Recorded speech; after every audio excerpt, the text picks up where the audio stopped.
કોઈને ખબર નથી મેલડી ક્યારે આવે, ક્યાં મળે, ક્યાં ઊભી હોય, મેલડી કેવી છે સાહેબ. ઈ તો કદાચ વાલજી બાપુ જેવાય કદાચ સપને જોઈએ છે અને ખ્યાલ છે.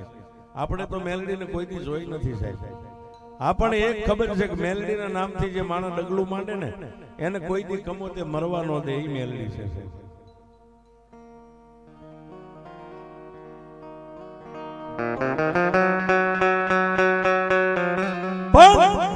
કવિ કે જગત જેને જાકારા દીએ હગાનો કરે હાથ, આવા સમયે કહેજો ક્યારેક મારી ભૂંડિયા વાળીને કરે યાદ. તમારે અને જીવને જમને જ્યારે એમ કહેવાય હવા મેટનું સેટું હોય અને આવા સમયે જો કોઈ મારી ભૂંડિયા વાળી મેલડી હારે એક તાર લગાડી દે માણા મરતા પહેલા છે એને મરવા ન દે. ભૂંડિયા વાળીનો અમને ભરોસો છે, ભૂંડિયા વાળીનો વિશ્વાસ છે. કોરોનાની બે લહેર ગઈ સાહેબ, એમાં છેલ્લી લહેરની માલિકા જેદી માણાના જીવ જોખમમાં પડી ગયા સાહેબ. આયાના આપણે વતની છે સાહેબ, આપણને કઈક દુઃખ પડે ફોન કરો તો કાકા કુટુંબ હગાવાલા મામા મોહાળિયા બધા ભેગા થઈ જાય. પણ પ્રદેશની માલિપાથી કોઈ આ કુવા ગાળતા, કોઈ કાળી મજૂરી કરતા હોય. સત્ય ઘટનાની વાત છે કે માં મેલડી શું કરે છે. આજનું જે બોટાદનું સબિયા હોસ્પિટલ ને સબિયા હોસ્પિટલની માલિપા બની ગયેલી ઘટના સાહેબ કે જ્યાં મારી ભૂંડિયા વાળી મેલડીનો શેડો લાગી ગયો. મરતા પહેલા એકવાર જન્મ દેનારી જનેતાએ મારી ભૂંડિયા વાળી મેલડીને એટલું કીધું માં હું તો એક પરદેશી છું. પણ ઘટના એવી બને સાહેબ, બોટાદનો જે ટાવર રોડ રહ્યો, ટાવર રોડ ની માથે એક ના એક દીકરાને એમ કહેવાય કે આંચકી ઉપડી લે સાહેબ. આપણી ભાષામાં જે બાળકને આંચકી ઉપડે, કોઈ નાના એવા દવાખાનાની માલમાં જઈને પોતાના બાળકનું ટ્રીટમેન્ટ ડોક્ટરની પાસે તપાસ કરાવી એટલે ડોક્ટરે એવું કીધું કે સાહેબ આ અમારી કારી તો નહીં, અમારી પાસે કોઈ મશીનરી નથી. પણ સબિયા હોસ્પિટલની માલમાં જાવ, જો ડોક્ટર હાજર હોય ને બાવડું થોપે તો તમારો બાળક બચી જાય. બાળકને રિક્ષાની માલમાં બાળકને લઈ અને આજના સબિયા હોસ્પિટલના ગેટે જ્યારે રિક્ષા ઊભી રહી, જે નાના દવાખાનાના ડોક્ટરે જે ચિઠ્ઠીમાં લખ્યું હતું જઈ અને દવાખાના પૂછું સાહેબ ડોક્ટર હાજર છે કે ડોક્ટર હમણાં 2 દી નથી આવવાના. પરદેશી માણસ એને કોઈનો આશરો નતો, પણ 2 માણસ ખોળાની માલમાં પોતાના એકના એક દીકરાને લઈને સબિયા હોસ્પિટલના ગેટે બાઈ રોઈ રોઈને ગાંડી તૂર થઈ ગઈ સાહેબ. પણ હું કાયમ કહું છું કોઈનો કરે એવું મેલડી કરે ને કોઈનો આપે એવું મેલડી આપે.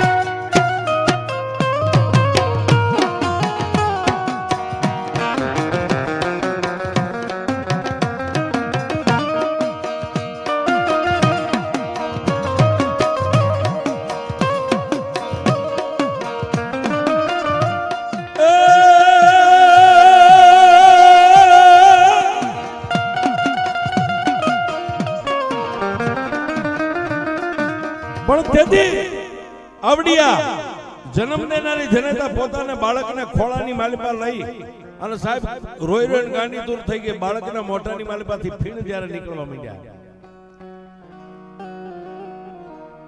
એનો ધણીએ તો સાહેબ આજુબાજુમાં દુકાનો વાળાને જેને હોય ને આઝાદી કરે સાહેબ મારા ડોક્ટરને કોઈ બાવડું, મારા બાળકનું કોઈ બાવડું પકડે, કોઈ બોટાદમાં બીજો સર્જન દેખાડો, કોઈ ડોક્ટર દેખાડો. પણ સાહેબ આ બાળકની હાલત જોઈને કોઈ એમ નથી કહેતું બોટાદની અંદર આ હોસ્પિટલમાં આ બાળકને કોઈ હાથ પકડે. પણ તેથી પોતાની જન્મ દેનારી જનતાએ સાહેબ આકાશની માથે નજર કરીને એટલું કીધું કે હે ત્રિલોકના નાથ, અમે તો એક પરદેશના ખોળે પડ્યા છે, અહીં અમારું હગાવાલા કાકા કુટુંબ કોઈ નથી. સાહેબ આવા સમયની માલિપા બોટાદની માલિપા જે કાગળી આવીને ને ડગમગતો દે ખંભે કાગળનો કોથળો રહી ગયો છે અને 70 વર્ષની એક ડોસી આવી છે.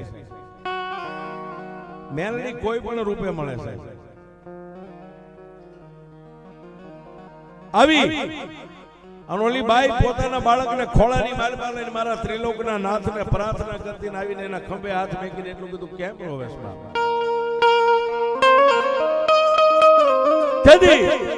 ગોધરિયાની બાઈએ એટલું કીધું, માજી મારો દીકરો જીવશે નહીં, મારા ખોળાની માલમાં એક જ હાથ ખોટનો મારો દીકરો છે, દીકરી દીકરો બીજું આગળ પાછળ કાંઈ નથી. અને મેં એક અમારા પાપી પેટને ભરવા માટે અમારો મલક મેકીને આયા કાળી મજૂરી કરવા આવ્યા છે.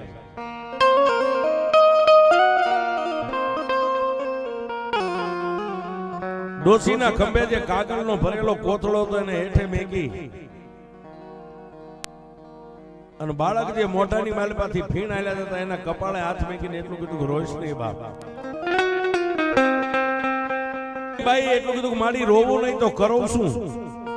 ત્યારે સાહેબી કાગળિયા વીણતી ડોસી બોટાદની બજારની માલમાંથી આવેલી ઈ બુઢી ડોસી એટલું કીધું, બાપ રોતાને સાના રાખે ને એવો એક સર્જન મારા લાઠીદળ ગામના સીમાડાની માથે ભૂંડિયા વાળી મેલડી બેઠી છે. તેથી પરદેશી બાઈએ એટલું કીધું, મારી ભૂંડિયા ક્યાંય છે ને મેલડી ક્યાંય છે, અમને ઓળખાણી નથી.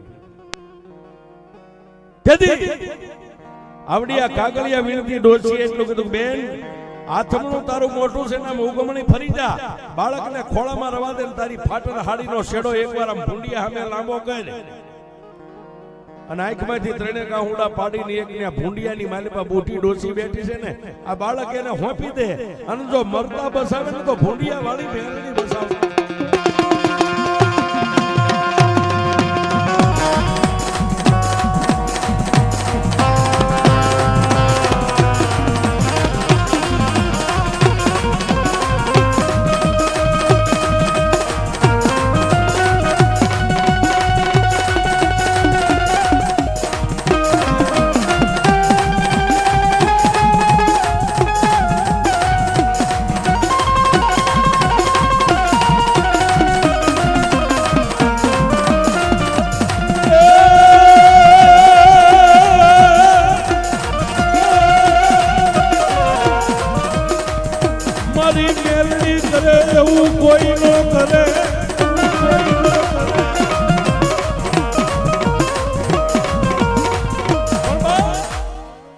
એક ઘડી પલમાં સાહેબ ગરજ ને અકલ નો હોય ઈ બાઈ તરત હવળામાં ઉગમણી દિશાએ મોઢું ફેરવી અને બાળક ખોળાની માલમાં હતો સાહેબ જમીન ઉપર મેકી અને ફાટલ તૂટલ હાડી આમ કરે આમ ખોળો પાથરી અને એટલું કીધું કે મારી ભૂંડિયા વાળી મેલડી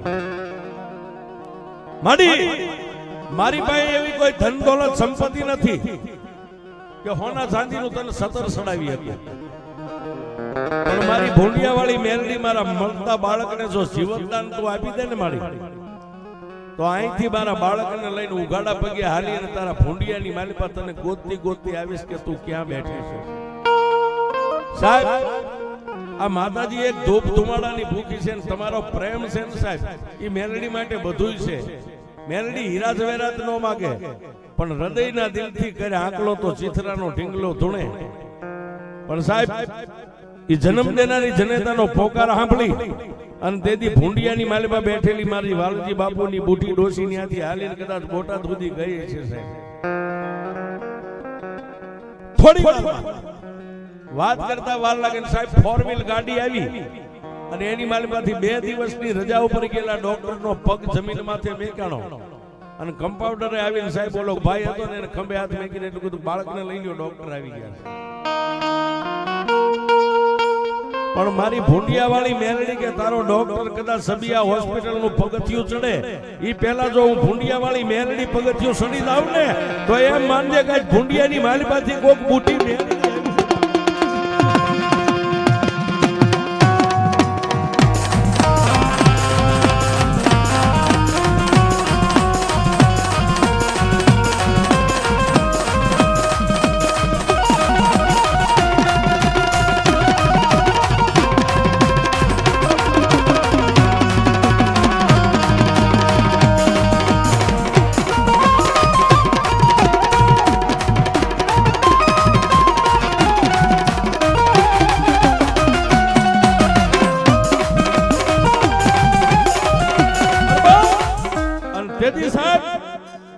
બે માણસ બાળકને લઈને હોસ્પિટલનું પગથિયું ચડ્યા અને બાળકની નાડ ડોક્ટરે હાથમાં તપાસ ત્યારે એટલું કીધું કે સાહેબ 11,000 રૂપિયા પહેલા જમા કરાવો. પરદેશી સાહેબ અહીં તો કદાચ આપણે ફોન કરી તો કોઈ 50-50 હગાવાલા રૂપિયા આપી જાય, પણ તેથી ગરીબ માણસે ડોક્ટરના પગ થોપીને એટલું કીધું સાહેબ અમારી પાસે 11,000 રૂપિયા ને ખાલી ખિસ્સાની અંદર 3,000 રૂપિયા છે. પણ જેમ ડોક્ટરના હૃદયની માલિકા સાહેબ મારી ભૂંડિયા વાળી મેરડી બેહી ગઈ હોય ને સાહેબ, ડોક્ટર એટલું કીધું કે એક ઇન્જેક્શન આપું અને જો એક ઇન્જેક્શન તમારા દીકરાની આંચકી બંધ થઈ જાય